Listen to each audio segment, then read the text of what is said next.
Welcome to today's video. Today we're going to talk about the biggest and toughest decisions that you're going to make in your life. And if you can master these decisions, you will master the life that you want to create. And so let's just dive in. The first one that is one of the most important decisions you'll ever make is who you're going to surround yourself with. You have to understand, and you've maybe heard it before, that you are the average of the 5 people that you spend the most time with. But you literally become the people that you spend the most time with. There's a great quote by Sidney Poitier, which is, when you go for a walk with someone, something really interesting happens unconsciously. Either you adjust to their pace or they adjust to your pace. And that's also how life is with who you surround yourself with. You adjust to the people that are around you, often without even realizing it. Either you raise your standards to the levels that they're at, or you lower and drop your standards to the level that they're at. And there's been a lot of research done around this. There's a research that was done in the New England Journal of Medicine in 2007 and found that if a close friend of yours becomes obese, you're more likely to become obese. And that raises by 57%. So you're 57% more likely to become obese when one of your close friends does as well. And what this is something called, it's a psychological phenomenon called social contagion, where you will adjust your behaviors and attitudes and even your health conditions across your social networks and who you spend time with. And there's a couple of reasons why. Number one, there's something called shared behaviors. You will often adapt to the same behaviors that your friends have, the eating habits, the lifestyle, the activity levels.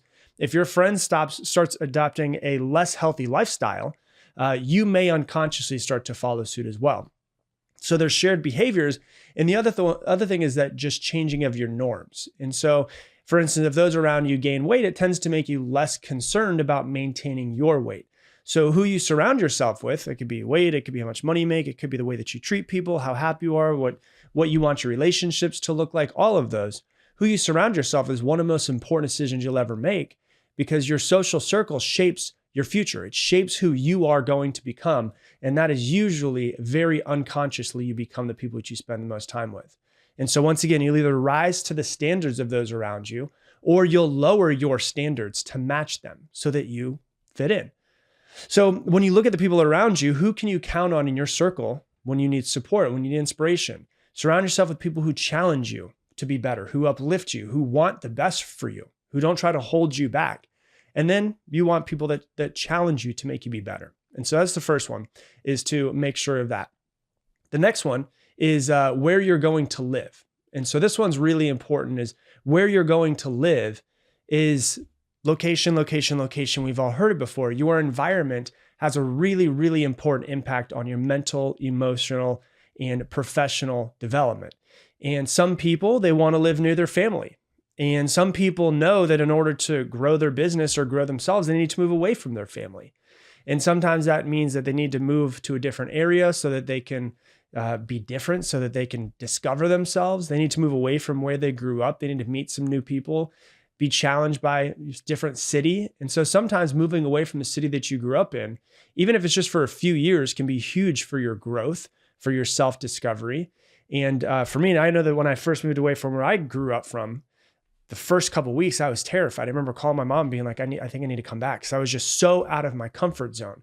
And then being around new people challenged me to discover who I am, who I'm not, how I want to be, how I don't want to be. And, when you see yourself in new places and new environments, it challenges you to decide who you want to be in those environments. And so finding yourself often requires you to step out of your comfort zone. And a new location can really be a catalyst for finding yourself. When I decided to move to Austin back in 2012, I had never moved out of the state of Florida. I lived in Florida my entire life up until that point. And I moved halfway across the country, and it forced me just to figure out who I wanted to be. I was like, hey, I'm in a new place. Why don't I just start everything back over again and just see who I want to be? And so I do think that for most people, it is important to leave the comfort of where you grew up to go and find out who you want to be and who you don't want to be. And so that is the super important one, is where you're going to live and who you want to be around when you're there. The next one is who you're going to marry, or whether you're going to marry at all.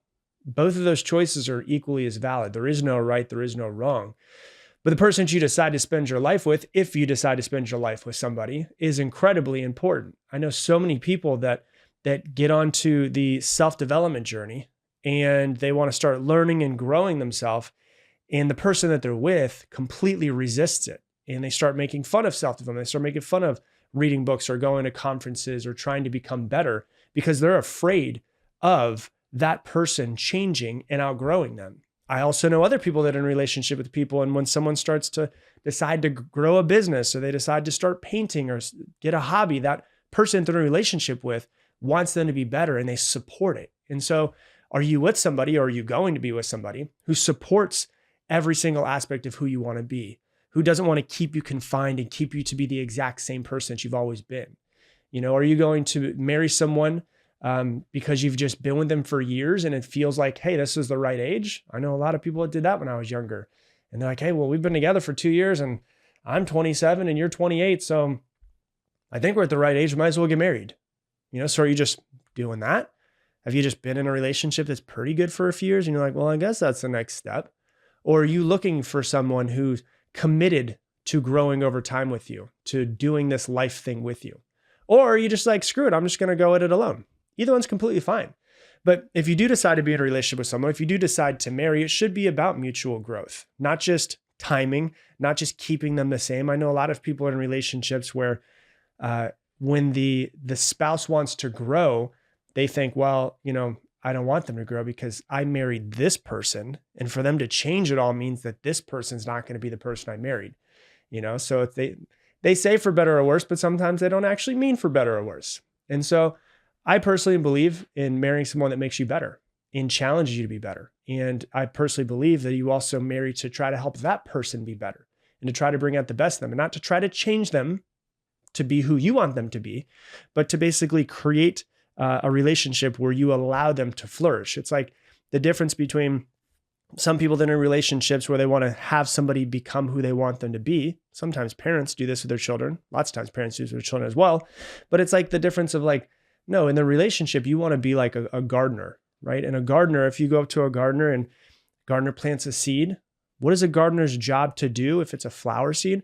Is to give that flower everything that it needs so that it can grow into the best version of itself. Not to, put a jar on top of it and try to contain it and say, no, this is what I want you to be, but say, okay, I'm going to give you everything that you need. I'm going to give you water. I'm going to give you sunlight. I'm going to put you in a place and make sure it's not too hot, not too cold, not too much sun, not too little sun, but it's like, I'm going to do everything that I can to be there for you so that you can grow into what you were made to grow into, not what I want you to be.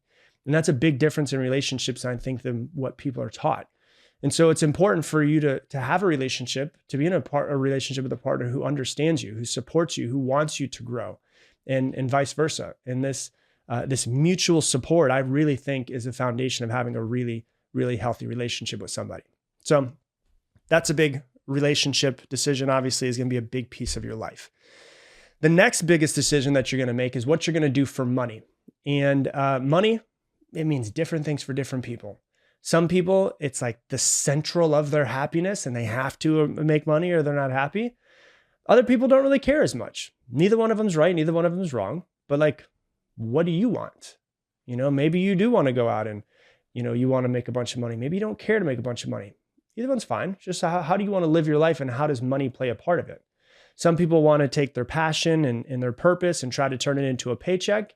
And they try to make their calling a job. And some people are just like, well, I want to make some money and then I want to do my passion outside of it. And so other people prefer to have a stable job and just pursue their passions outside of work. Once again, neither one is right. Neither one is wrong. The key is to decide what you want, not to do what your parents have told you to do, not to do what society has told you to do, but like, what is it that you want? And be honest with yourself about what it is that you want in your life, what you want to create in your life, and then start to figure out, okay, if this is what I want to create in my life, how does money play a part of that?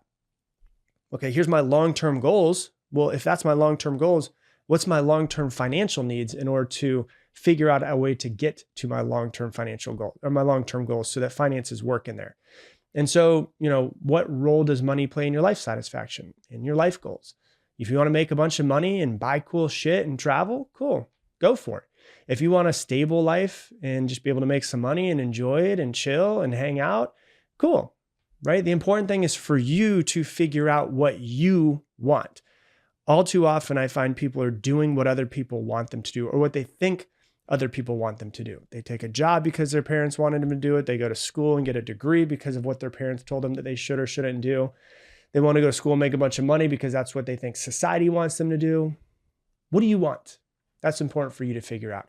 I have a friend, and her little sister, I remember years ago, she was just going through a bunch of stuff. She was growing up. She was going to college. Her parents were trying to tell her what to do, all this stuff. And I remember every time I would see her and she would just vent, I'd be like, just do whatever the fuck you want to do. Like, stop thinking that you need permission from other people. Like, what do you want? She's like, I don't know. I was like, well, do whatever the fuck you want, right? Like, that's how you start to look at life. If you're not hurting anybody and you're doing what feels right in your heart that you want to be doing, that's what you should be going for, not for what other people are telling you. Okay. So that's a big one as well. Next one that's really big is to think about who you want to be as a human walking this earth, what you want your values to be. You know, who do you want to be in this lifetime? Not what do you want to do? What do you want your accomplishments to be? All of that. Don't think about what you want to accomplish. Who do you want to be as a human that operates in this world? You know, yeah, you can go for achievements, and achievements are great, and having a title for the job that you have is great, but those are all fleeting. Your character and your traits as a human walking this earth and how you treat other people and not even just people, other beings around are really, really important to think about. Your character is what truly matters. And I always go back to one life-changing moment that I had was years ago. My very first girlfriend, her dad passed away, and it was like, 10 years after we broke up.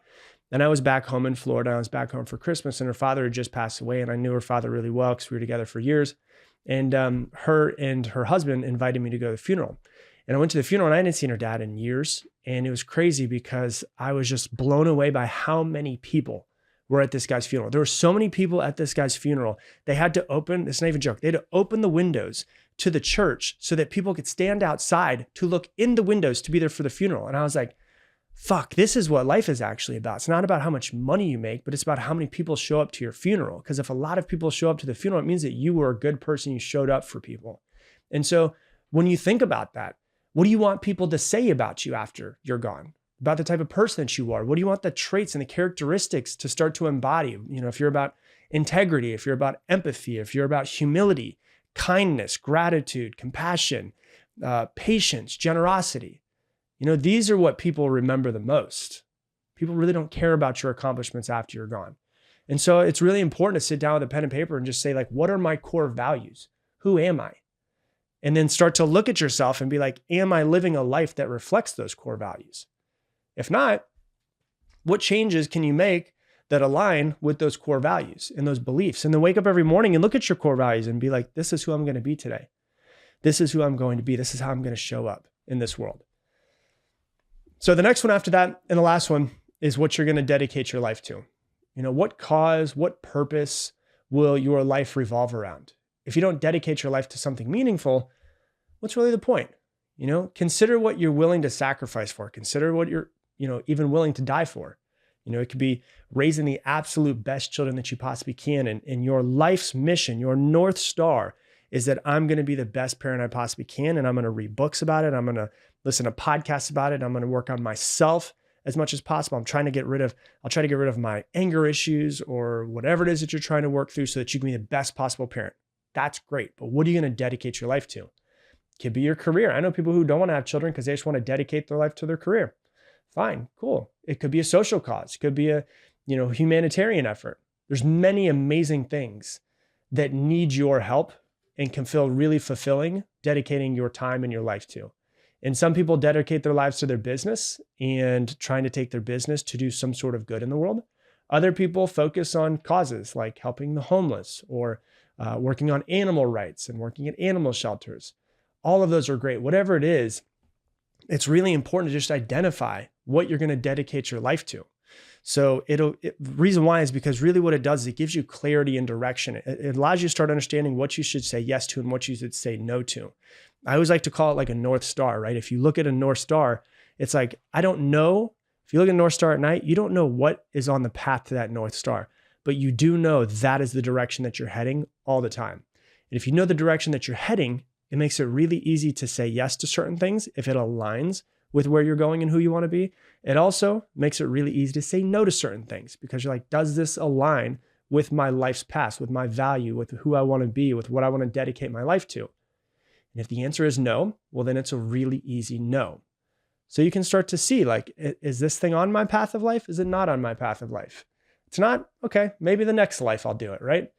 And so what you got to ask yourself is like, what truly matters to you? And then how can you find some time to devote your time and energy to that thing? Your life will be more fulfilling if you take time and put it towards some sort of cause that feels fulfilling to you. It'll make you more excited to wake up in the morning, to wake up and do something for other people, for other beings, for the animals, for whatever it is that might be fulfilling to you. And so really what it's about is like, what do you want to dedicate your life to? And if you go through these and you start to make decisions on this, you'll start to have a really great life plan of who you want to be, who you want to surround yourself with, how you want to be, how you want to act, and really what you're going to be in this life in the time that you're alive. So that's what I got for you for today's episode. If you love this episode, please share it on your Instagram stories. Tag me at Rob Dial Jr., ROBDIALJR. If you love this episode, you love this podcast, and you want some more from us, and you want to see what other type of stuff that we do, go to mindsetmentor.com. You can see what the next level of coaching would be like after just listening to the podcast. So once again, mindsetmentor.com. And with that, I'm going to leave you the same way I leave you every single episode. Make it your mission to make somebody else's day better. I appreciate you, and I hope that you have an amazing day.